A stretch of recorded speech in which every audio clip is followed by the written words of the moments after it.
right. It's that time of the month, and it's training camp. It has finally started. After an 18-month NFL offseason, we are here for the arrival of Dallas Cowboys training camp. I am Mac Engel, Fort Worth Star-Telegram columnist here on Cowboys Overtime on StarTelegram.com. And I'm joined by, this is a big get, Mr. Nick Harris. Come on now. Hang on. He who crossed the mythical 50,000 Twitter follower threshold that he announced the other day. Nick, we have a lot to talk about as you sit there in scenic Southern California, where it's a high of 73 degrees and sunny. I sit here in Fort Worth, Texas, where the high is expected to reach 173 degrees today. We have a lot to talk about with the Cowboys, but first, let's talk about your Twitter followers. Okay. I'm over 50,000. How many are bots? That's a great question. I would have to do the Elon.com and figure out what exactly are the bots. But no, I'm just appreciative of all the people that do engage with my content. It's less about the number and more about just like the people that engage from my audience, and it makes the job fun. It really does. So I appreciate it. If you're out there and you've ever liked my tweet or hated it, either way, it's worked out for me. So I appreciate it. It's one of the most politically savvy answers I've ever heard from you. It's so fake modest. Well, it's just about the people. What a bunch of crap. It's just about the people. It is. It really is. Because I hate Twitter. I know. I really do hate Twitter. I do. And if it wasn't for my job, I would not have it. It's a cesspool. It really is. With you. It's awful. Yep. It's terrible. And you know what? I don't know if you've done this before. I've gone through periods where I will take it off my phone. Yep. And it has an amazing effect on my day. Even like 6 hours. Like even if I delete it for like 6 hours and Yep. I pretend it doesn't exist, I don't get the notifications. I notice myself at the end of the day a little bit happier. By the way, for all the people out there, what's your Twitter handle again? Yeah, exactly. Come follow me on Twitter. I took Facebook permanently off my phone. Yeah, and I've yo-yoed these social media apps. Yeah, that one I'm like, God, I just get rid of it. And Instagram is basically for the phone, and that one's always on. But I noticed when I take those things off, it's like hours return to my life. I'm like, what have I been wasting my time on? By the way, you can follow me at Mac Engel Prof. I only have 15,000 followers. Thanks a lot, Nick. Okay. No Truth Social? No Truth Social. That's a good plug. All right. So you were out there for day one of Dallas Cowboys camp. They have kicked off the 2025 season with the State of the Team press conference delivered by Al Davis 2.0, Jerry Jones, who sits there and regales the media with pontifications about life and contracts, etc. And now, once again, we are stuck in the same damn story that we seem to always be stuck in this time of year, which is the prolonged contract negotiations with a superstar player that we all know how it will end. Yep. This time, it's defensive end Micah Parsons, who is due for a monster raise. And even though they have not come up with a new contract yet, which they will, Micah Parsons is not holding out, and he is at camp. Not doing a whole lot. Jerry Jones threw out a bunch of stupid rhetoric, just like he always does when it comes to these instances, most famously like he did with the Ezekiel Elliott contract a couple years ago when he said, Zeke who? Great line, by the way. And now we have Micah Parsons, who maybe won't play this season and demand a trade and play someplace else, and is expressing doubts.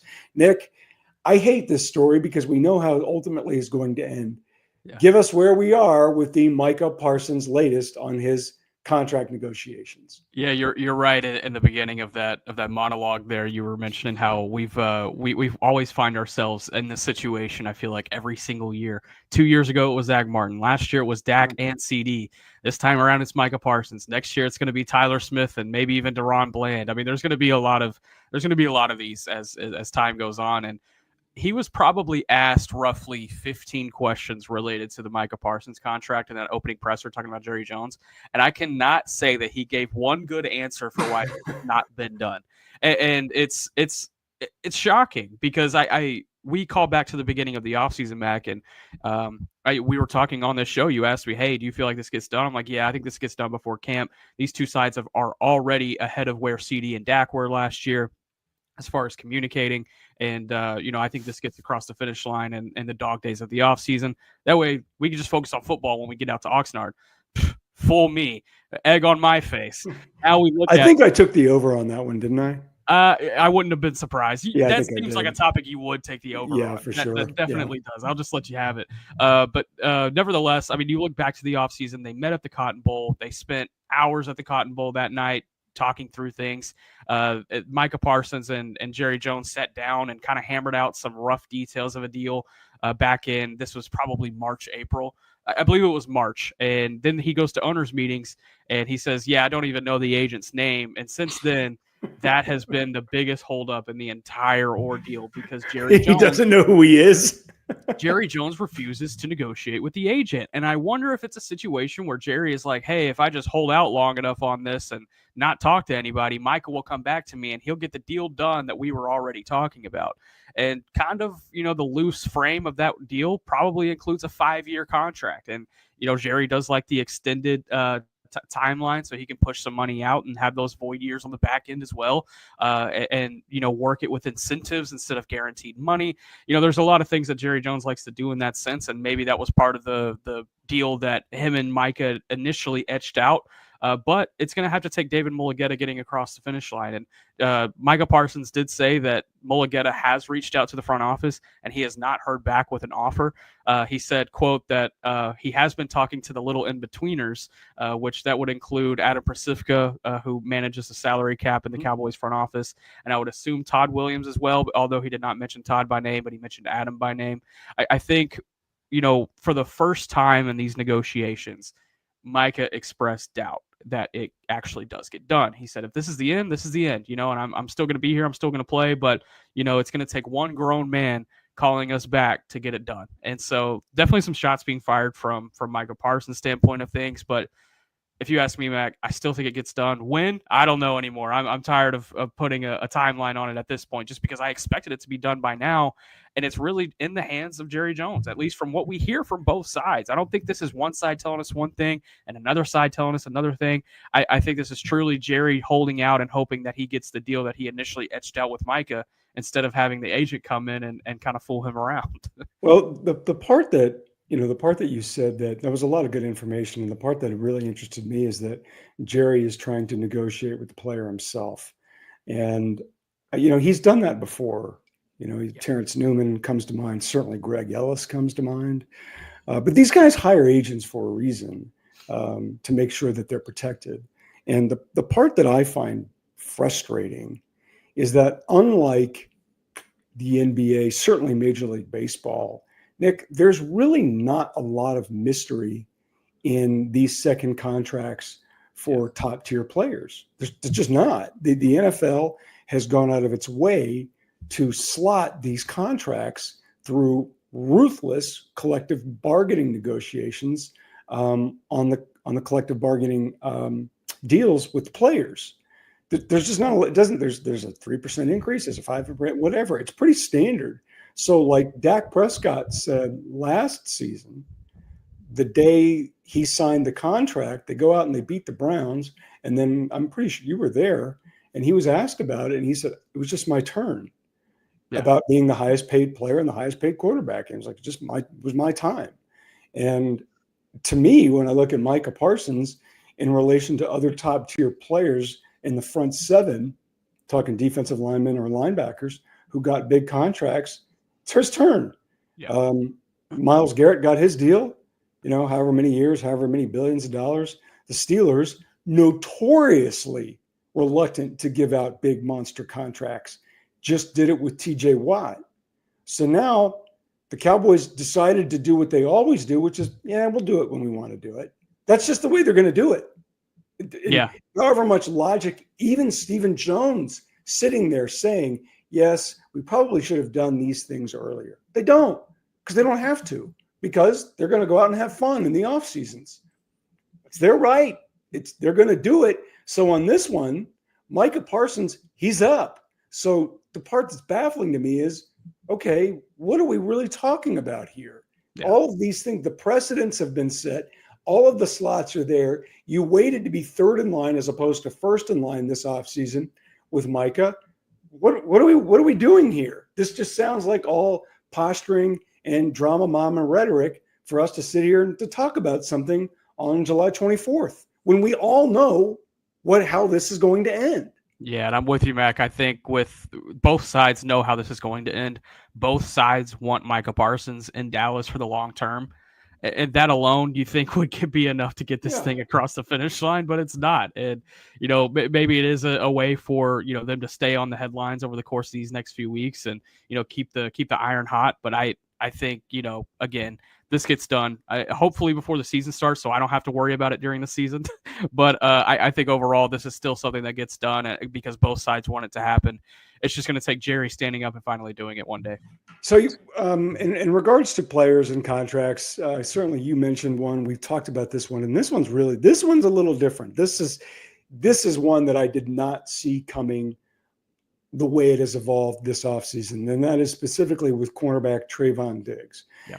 And whether or not, if the cornerback is actually in the Cowboys' doghouse. The Cowboys' doghouse is traditionally been, I would say table service, plush pillows. Their idea of a doghouse is not the idea of a Cincinnati Bengals doghouse. It's like a rich people prison. Rig, yes, that's exactly right. It's club fed. You know what I mean? So, but Trevon, who obviously suffered a major injury last season, elected to do his rehabbing in his offseason in Miami. And the Cowboys contractually had it set up that he had to be in the building X amount of days. And if he didn't, then he was going to be fined $500,000. So he didn't show up, and the Cowboys enforced the penalty, which is stunning to me. Normally with those big ticket players, Nick, they're kind of loose on the enforcement of those kinds of penalties. But with Trevon, it sounds to me like they actually did it. And I got to tell you, I'm going to go on a little rant here for a second. I am so sick of some of these players being as glib as they are with $500,000. Yeah. I'm like, dude, what are you doing? That's $500,000. What do you play? Like, what do you think you're doing? That money's going to be gone, and you're just wasting it so you can work out in South Beach as opposed to Frisco. It's not worth it. It's $500,000, and you're going to miss it 2 years after you retire. Okay. Yep. So anyways, Trevon, they enforce it, and he's not going to be cleared to come back for quite some time. And you and I have talked about this here on Cowboys Overtime is, could he potentially be vulnerable to an injury settlement / release? He can't play for a while. This one really shocked me. Coordinators are new, staff is new. Where do you put this one in terms of he's actually alienated himself from the team and the staff, or this is just fake punishment? I don't think he's necessarily alienated himself from the team or staff, more so the front office. And this was a front office that backed him severely after the first injury, and then even more so before when they got that 9-figure contract done 2 years ago right here in Oxnard. And, whether to enforce or to not enforce that dock and pay, I think you still have to expect it if you're Trevon Diggs, especially given how the training went down and the rehab went down the first time around when he tore his ACL last season.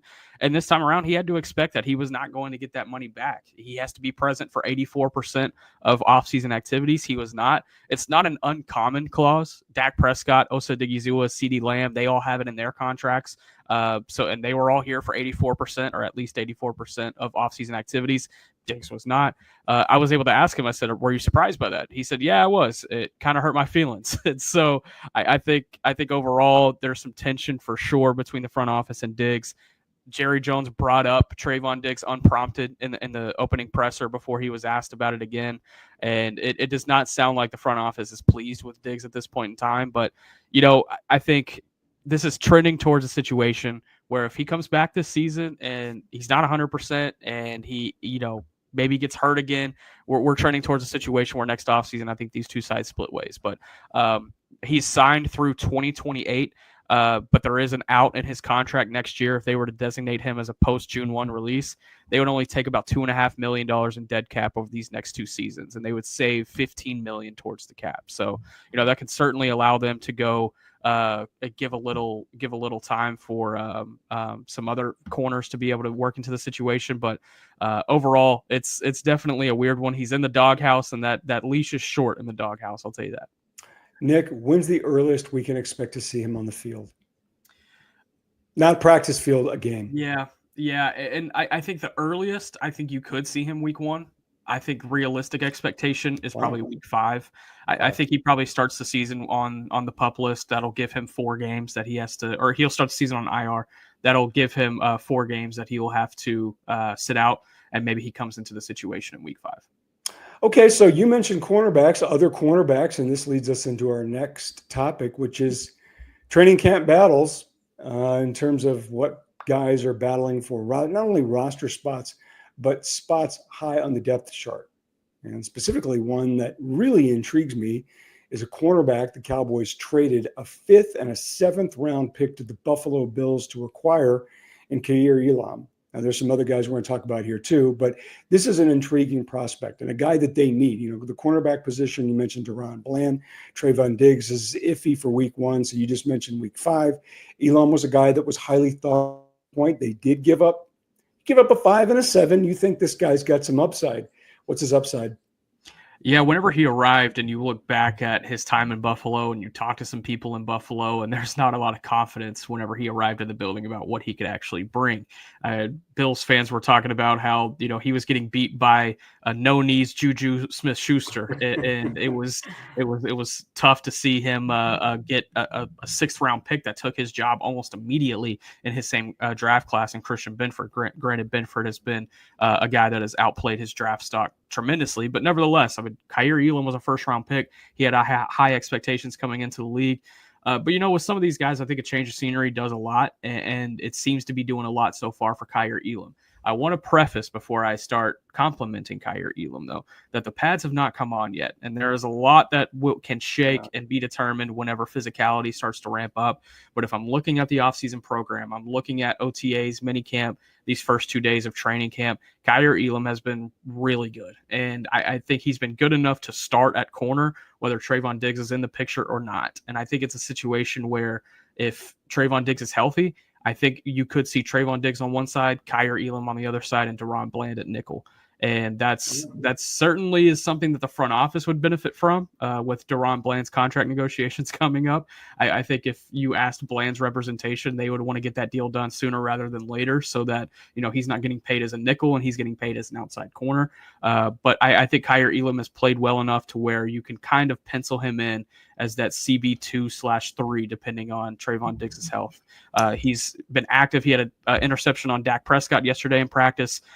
He's consistently on the ball, pass breakups, everything associated with it, even forced a fumble during minicamp.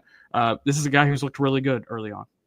Okay, you mentioned some other guys here in the text message that you sent us about other training camp battles. And the one that I think everybody's got their eye on is running back. This has been a position that was so bad last season.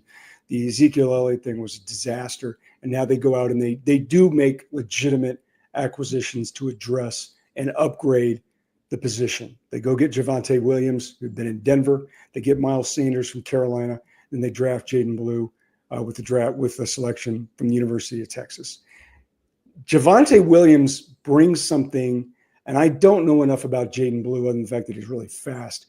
But Javonte seems to me to have a leg up on the roster spot. One, he's a couple years younger than Miles Sanders, and he seems to be a pretty good pass catcher. Yeah. Would he be a starter, or is he too small? You know, if I had to guess right now today, I think it's Javonte Williams as the starter, and then Miles Sanders, Jaden Blue, they're going to compete for that rotational spot. But I think there's still a lot to be played out in that department too. Javonte Williams, by far the best pass catcher in that room. And if you ask Brian Schottenheimer, and we asked him over the offseason about how he views these running backs, he wants to find one that has receiving knacks. And that's certainly the case with Williams. He had the 7th most receptions in the NFL last year for all running backs. So he certainly brings that type of pedigree. However, whenever we see these guys running out in open space and we see how fresh these guys look, Williams looks about as far from fresh as these guys in the Really? and he looks stiff. He runs stiff. He looks like he's had some ACL injuries. Whereas Sanders, again, older than Williams, looks really fresh. And so you sit there and you ponder, and it's like, okay, who's going to be the guy to actually be the bell cow in this room? And when they need, they get up to a 14-0 lead in a game that can, start to run the clock down and take 20 carries and, get you 100 yards. I don't know if they have that guy right now. I was going to say, all of these guys look, I don't know, they list Javonte, it's 5'10", and all these guys lie about that stuff. Yeah. But none of these guys look, and I realize all of us who watch NFL football have to put Derrick Henry out of our mind. That's the outlier. When it comes to running back, you're not getting him. But I got to tell you, when I look at some of these guys that they've got, maybe Jaden Blue's different. I don't see any of these guys capable of doing 18 to 22 6 straight weeks. Am I wrong? I think Jaden Blue has potential to do that, Really? but it doesn't sound like he's in a position to be a starter in this room at this point. I think it's going to take him some time to learn the system. It's going to take him some time to get accustomed in the building.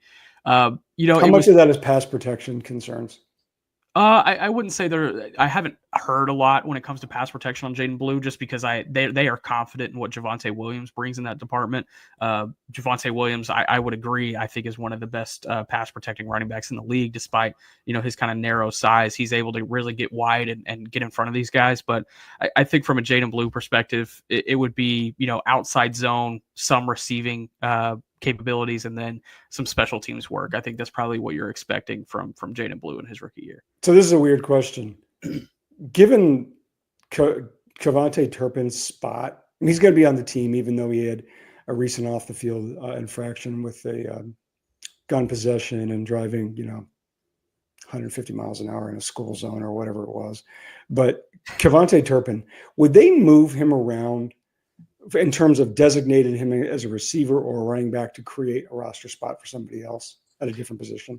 I don't know if it would necessarily open up a roster spot for someone else, but they have been using him in multiple places. He's taken 3 carries at running back so far in these first 2 days of camp. We've seen him lined up at slot. We've even seen him lined up outside and running some curls from the outside, just because he has that really great separation at the top of routes. He's able to get free pretty easily, but I don't know if it would necessarily open up a roster spot for someone else. I think they do carry 6 receivers. I think they carry 3 tight ends instead of 4, compared to the Mike McCarthy era. Mm-hmm. And that probably leaves them at 3 running backs. 3 running backs. Maybe, okay. Yeah, maybe 4. I mean, they would have to stretch it through. They also have Phil Maffa, the 6th round rookie out of Clemson. And that's, I think he's more of a downhill guy. If you're looking for necessarily a bell cow, maybe that's your guy, just because I think he is durable at the end of the day, but he's also not going to be the guy that breaks you off a 20-yard run either. So they have a lot of guys that are, decent. I don't think they have anybody that is great in that running back room. Okay, so let's move on. Obviously, one of the big things with any training camp are players who need to show a little bit more. And specifically, that's going to be Tyler Guyton. He was a first-round draft pick out of the University of Oklahoma last season, expected to move in immediately at tackle and to man that position. And if you remember, in his first game against Cleveland, against Myles Garrett, he looked pretty good. And Mike McCarthy made a point of saying, we really didn't have to adjust much for him, if at all. Now, there was one play I can still vividly remember where Myles Garrett got him. Pretty good. Yeah. But if you went by that first game, Nick, Tyler Guyton looked like, ooh, this guy can play. Yeah. And then as the season progressed, he got a little exposed. He looked like a guy who didn't really know how to play the position. He had some injuries. You said that coming into this offseason, he looks different, which is a very common thing for NFL players to go through in terms of their first official NFL offseason. The weight program is different. The time that they have to be able to spend in the weight room is different. And they just look different. They're just a year older. They look a little bit more filled out. So I want to talk about him for a quick second, and then we want to get into the other first-round pick in Mazi Smith. What do you make of where Tyler Guyton is right now, and where do you think he would start the season? Yeah, you look back to last year, you think about injuries that started during camp for him. He was battling a knee issue. He even had a really bad illness in Oxnard here last year and missed a couple of days. You factor in all the penalties that he had last season. He was tied for second in the NFL among all players in penalties, only behind Laramie Tunzel.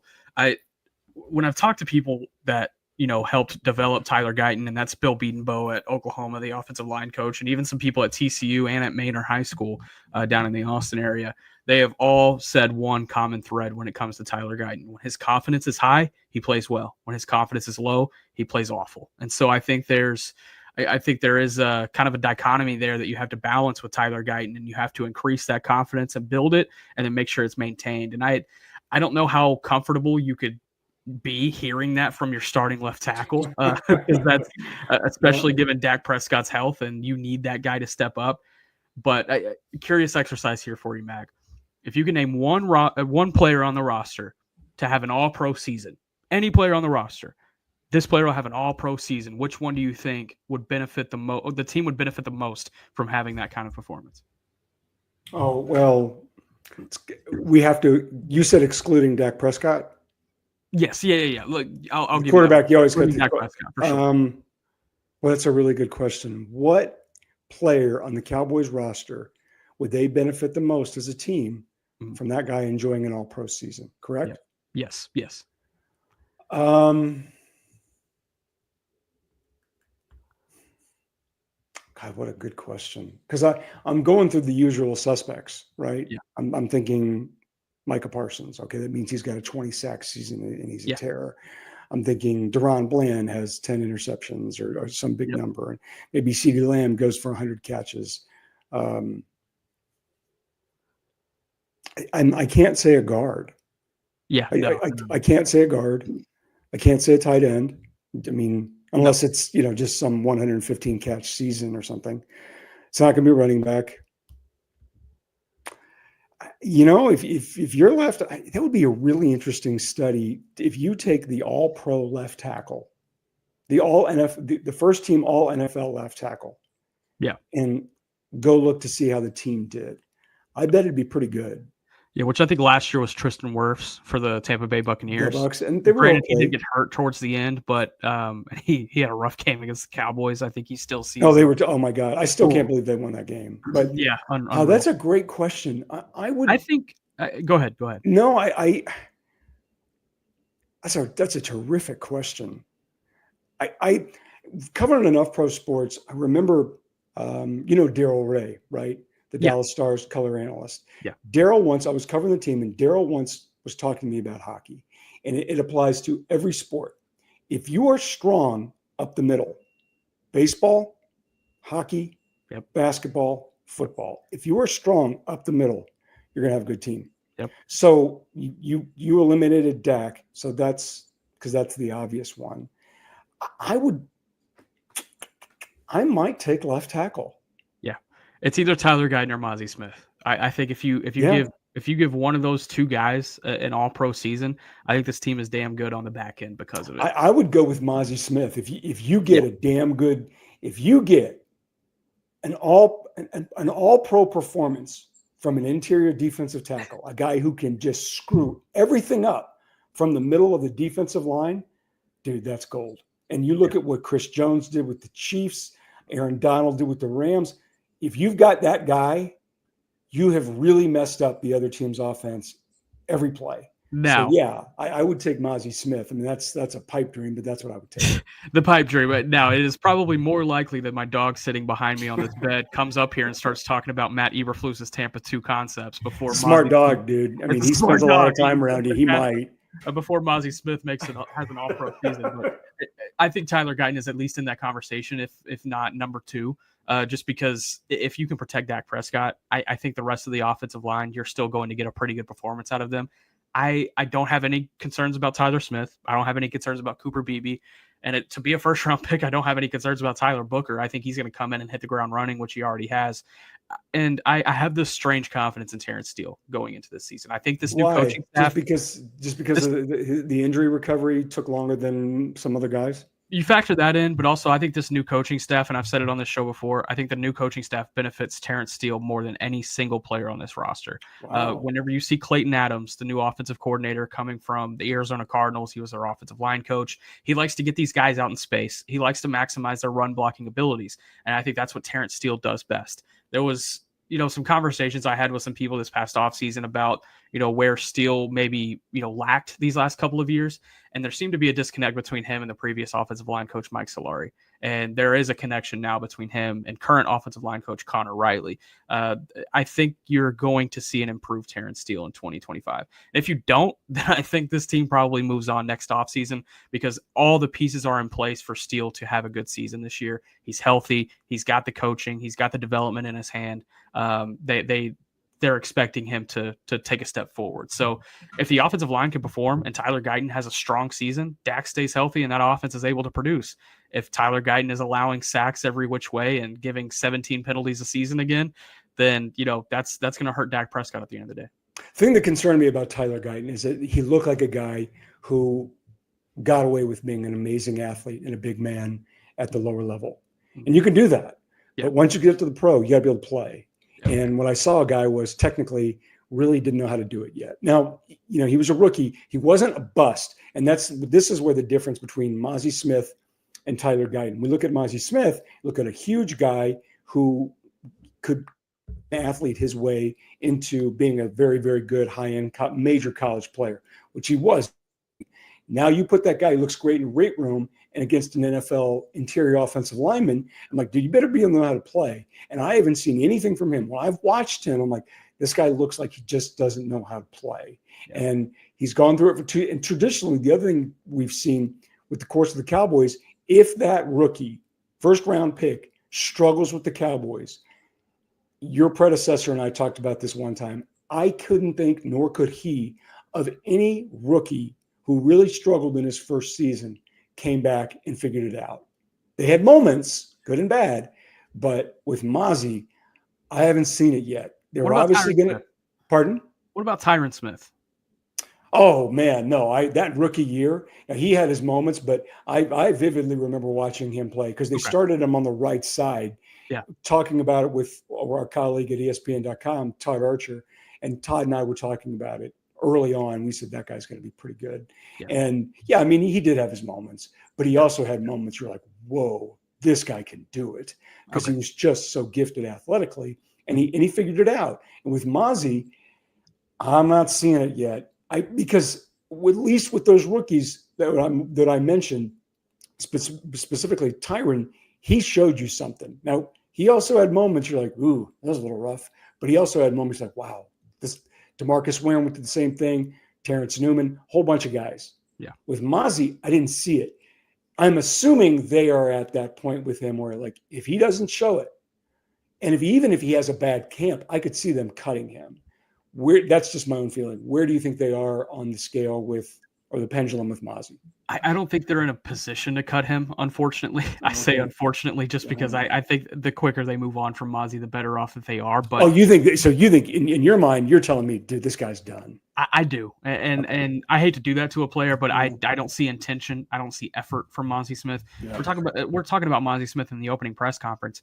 Brian Schottenheimer said he's down now under 300 pounds again, and they're going to try to interchange him between 1 tech and 3 tech. Like, who the hell's going to be the 1 tech? I mean, who's going to be the big beefy guy in the middle? How do you play that position? The only guy I've seen be able to play that position and dominate, I know there have been others, but the one that springs off the tape to me was Jay Ratliff. Yeah. And Jay had a motor that was unlike very few players I've ever seen. Jay was a defensive end that they moved to the interior, and he was such a good athlete and had such a high-end motor that he could kick guys' asses, pardon my language, in the interior. Now you're telling me Mazi Smith is less than 300 pounds, and we're not even in August. We're going into year 3 of Mazi Smith, and they still don't know what he is. And I think that's not a coaching thing. I don't think that's a front office. Well, it is a front office thing because they picked him. But it's a player. Well, the coach who liked him's gone, so it's not necessarily a coaching thing anymore. Okay, I think it goes to show how incredibly thin this defensive tackle position is in the NFL right now, because. In the league. Realistically, if the Cowboys said, you know what, we're going to cut our losses, we're going to cut Mazi Smith at the end of camp, I don't think that happens. Let's say they do, though. He'll get picked up by another team, and he'll be on a 53-man roster. That is how bad specifically the 1 tech position is in the NFL right now these days. It's hard. They come at a premium to find a good one, and unfortunately, they just chose the wrong one in that draft, and it's very unfortunate because the 2 1 techs that were picked after Mazi Smith in that draft have both performed extremely well in the NFL. So it's definitely one of the losses that I think that personnel department kicks themselves over, but they'll never admit it. And maybe they will whenever Mozzie is eventually out of this building. But I think we're turning towards a situation where they find a veteran on the street again at the end of camp. Whether it's Linval Joseph again, I could definitely see that. But again, overall, they're going to bring him back. He can't stay healthy 2 plays. Overall, it's a situation that is just dying for some extra help. Your last wild card saving breath is Jay Toya, the 7th round rookie out of UCLA. He's 330 pounds. Look, he's a trash can full of dirt. I like this kid. I liked him when I was evaluating him in the draft process. I think he's got some knacks in the run game. That's pretty much all he brings, but that's all you need at the position right now. Yeah, no, if you bring him in on rundowns, you might be okay. Okay, yep, I'm with you on that. We've seen that work in bursts with those guys. They have no durability. They get exhausted, walking 10 feet. Yeah. But in limited abilities on first and second downs, they can give you something. Yeah. And at this point, what you're telling me is they got nothing else. Yeah. Yeah. Okay, last topic. Let's talk. We've been doing this forever, so let's go on our last topic. We forget about this. This is Brian Schottenheimer's first training camp as a head coach in anything on any level. I know everybody. He's really good in front of a microphone. He sounds great. He was raised around it. I have a high degree of reservation about this because I don't know how he's going to deal with it once it hits the fan during the regular season and guys start coming to him. I don't know how he's going to deal with that. If he can keep it together. His predecessors were very good at it, Jason Garrett and Mike McCarthy. Whatever you thought about anything else, they never lost the room. So what are your early impressions so far? And I know it's very early, but Nick, give me your really early impressions of a Brian Schottenheimer Cowboys training camp. It was on day 1 on Tuesday of practice, and it was maybe 20, 30 minutes into practice. It wasn't super long into it. And I was watching the offensive line do footwork drills, acting like I'm sitting there coaching them too, and trying to see what's right and what's wrong. But I had this a Cowboys source walk up to me, and he said the energy is completely different around here, and he just walked off. And that was Jerry Jones, wasn't it? Yeah, of course. It was Jerry. And Jerry Jr. Do you agree with that? Is the energy different? I do agree with that. I it's little things, but I think compounded, it does contribute to energy. Music's always on. Whenever they start practice, it's a high energy footwork drill that they like to do with the entire team. It's competitive. They want to compete every day. That's their mantra. They had the ping pong table set up in the locker room in Frisco. They've got some things set up here at camp to kind of keep them engaged too. And I think overall, they want to have high energy practices, and Schottenheimer has said it multiple times. We want to practice better than any team in the world and in every sport. And so, that's the standard he's chasing. And I think you see them chase that standard every day, or at least the coaching staff, you see them chase that standard every day. I think the players are still kind of getting accustomed to it because it's new, it's fresher than the Mike McCarthy era. And I can't, that's not necessarily a dig at Mike McCarthy, because I think McCarthy was still efficient in how he, carried his practice regimen. But overall, I think this is what you need to do in today's NFL to keep these guys engaged for 2 hours. Unfortunately, that's the situation. I'm in the generation, we have TikTok brain. We're trying to move on to our next our next hit of dopamine. I mean, that's kind of what it is. And they do a really good job of keeping these guys engaged. The rotations go by pretty quickly. And the team period, we saw a lot of physicality these last 2 days in the team period. And you can't be physical in these days without pads. So he has said that the defense has definitely overarched when it came to the physicality these first 2 days. They're hoping the offense will match that in these last couple of days before the pads come on. But overall, the energy has really been there. It's been cool to see. It keeps us engaged too. Well, you're doing a fantastic job. You're really doing a great job, and I'm really glad you're with us. I hope you have a great time and enjoy the weather and your dog in scenic Ventura, Oxnard, California. Make sure you remember where we are. And it's 150 degrees here today. Yeah. So don't forget that. Yeah. All right. Make sure to follow Nick on Twitter to get it, because his goal, he said, if he gets up to 100,000 Twitter followers, he would buy me dinner, steak dinner for once a week until the end of the year. I already do owe you a steak dinner. You may have forgotten about it, but I do owe you a steak dinner. What was it? No, I forgot. Tell me. What was the bet? Yeah, what did I win? You had helped me quite a bit on a story back in, let's say, Oh, that's gosh, right, I did. Yeah, that October. was really nice of me. It was nice of you. It I was was it like, was wow, oh, I that's would what I have remember. totally. No, dude, I would have totally forgotten. There's one of the I didn't. benefits that I've I didn't. noticed. No, I would have forgotten. One of the benefits I've noticed in getting older is that you forget what you were so mad about, Yeah. or you forget. I mean, it's a good and bad thing. Like if you're Yeah. really mad at somebody, like on Tuesday night at 5 o'clock, like I hate this person. I'm going to drive over them with my car. Wednesday morning, you wake up, you're like, what was that matter? You can't even remember any of it.